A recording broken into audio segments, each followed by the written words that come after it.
Here at Cowboys camp in Oxnard, California, Bill Jones joined by Cowboys cornerback Shavon Revel, going into his second year, third-round pick last year. And I got it, all right off the bat, I got to read for you a quote from your head coach this morning at the press conference. Okay. He said, Vaughn had a very, very good day, your first day in pads. How does that make you feel?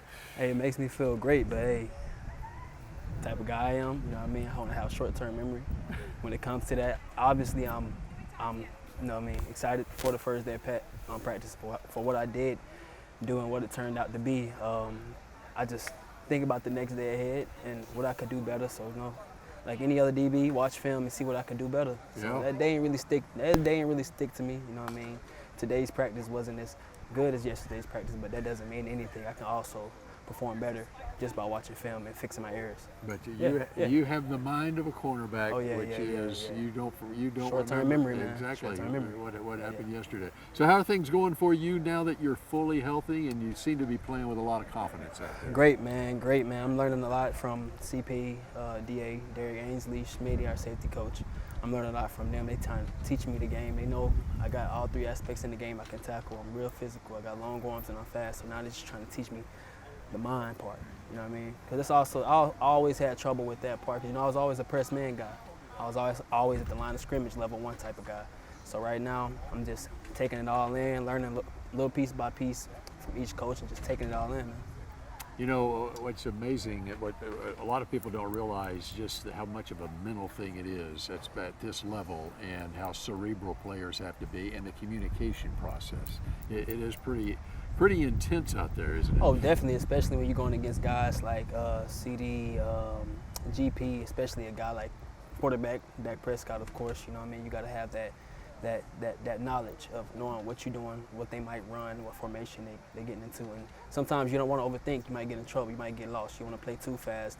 Slow down the game. That's what I had to learn. Slow down the game, take it slow, but know your assignment. I was quick to point out it's Shavon Revel Jr. Shavon Revel Jr. Yes, sir. I want to talk about you growing up in man. North Carolina, and your dad posted a video of you and your brother fully padded in the living room playing tackle football as a kid. Yeah. I can tell you a little bit about that, man. I played for the Winston-Salem Indians. We was gold and burgundy. After practice, after already coming from practice, from hitting, you know what I mean, you already know back then, you know, it was a little tougher back then. We had the Oklahoma drill and stuff like that. So after coming back from practice, you know what I mean, I got a little one-on-one action with my older brother, Shavon Revel. It wasn't the greatest thing, but man, my dad taught me like that heart and that grit is what's gonna get you far. And like going against him, and it was funny that day, it was raining. So I'm thinking, we ain't doing nothing today. Man, he said, suit up. We finna hit in the living room. Man, telling that man no, don't ask him no questions, just get to it, man. That's just what type of father my dad was. You know, he just wanted us to be great. And man, it got me here. So he taught me something. And he talks about the journey that you've had. Yeah. And tell us a little bit about what that journey's been like. You're really going back to high school for you. Yeah, it's going back to high school, you know, I mean, I wasn't as good as, you know, I ain't gonna say as good. I was a good student, but I didn't focus on my grades. And obviously that got me to JUCO. I mean, freshman year, sophomore year, I wasn't really focused on my grades because I was a small guy. I wasn't the smartest one in the film room or on the football field, so I focused on my body a lot. I mean, wasn't a bad student, just didn't focus on my grades, and that kind of, you know, brought me down. I wasn't eligible to go D1, so trying to catch up my 11th, 12th grade year, wasn't able to, but I continued, you know what I mean? My mom had a big yard, backyard, side of the yard. She had a little concrete little hill that everybody drive past, you know what I mean? Had some cones that my dad gave me, some hurdles. You know what I mean? I used that platform and I used the man cave he had at his house. They didn't live together at that time. But at that time, they did have a lot of things that I had access to, you know what I mean? My dad had the man cave with the weights in it. I continued to work out. Didn't have no offers. I mean, interest didn't mean anything to me because at the end of the day, I know. You know what I mean? I didn't blame my parents. I didn't blame my teachers. You know, I blamed myself. I had to hold myself accountable. You know what I mean? I ain't look down on it, man. It was a journey. You know what I mean? Like anybody else have a different journey. They don't stop right there. And after my 12th grade year, after no offers, you know what I mean? I just kept grinding, one day I just got a call from my dad. I mean, obviously I know I worked at Amazon. I'm tired of that You- story. you was I'm tired of that. working I'm tired of that overnights. story Yeah, myself. right, working overnight. I'm tired of that story myself. Working overnights Amazon. at Amazon. You know what I mean? I continue to still work out. I got one call from my dad just saying Lewisburg want to offer you real small JUCO community college, small city, small town actually in Lewisburg, North Carolina. Nothing much out there. You know what I mean? Pandemic. Yeah. Pandemic, COVID.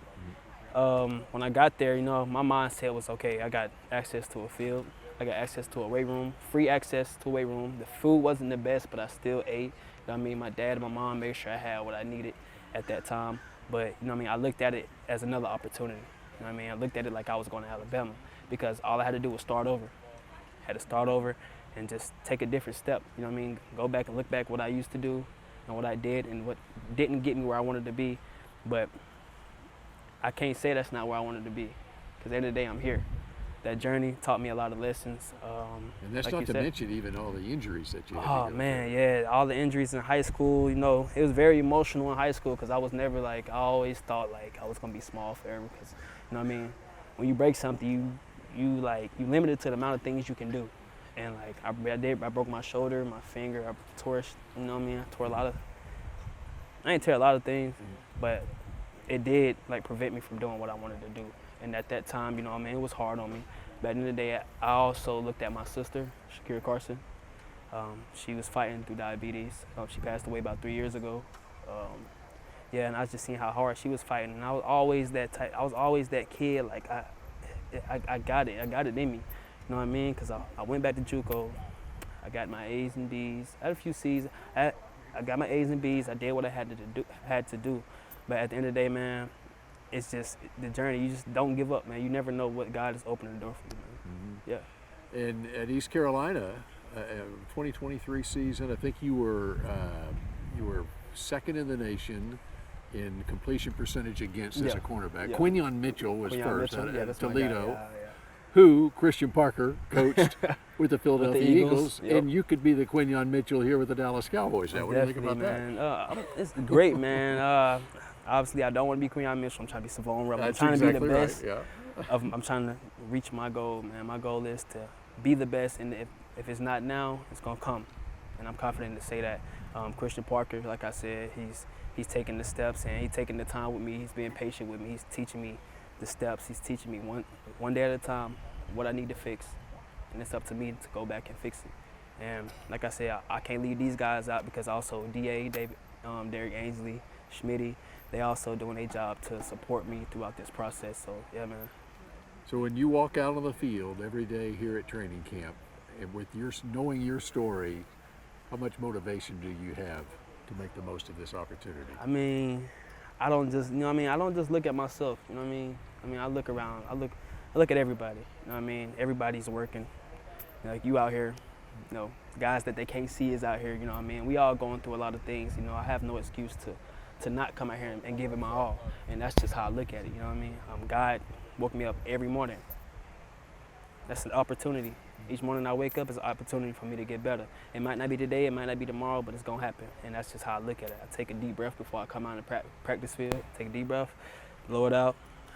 It's time to work.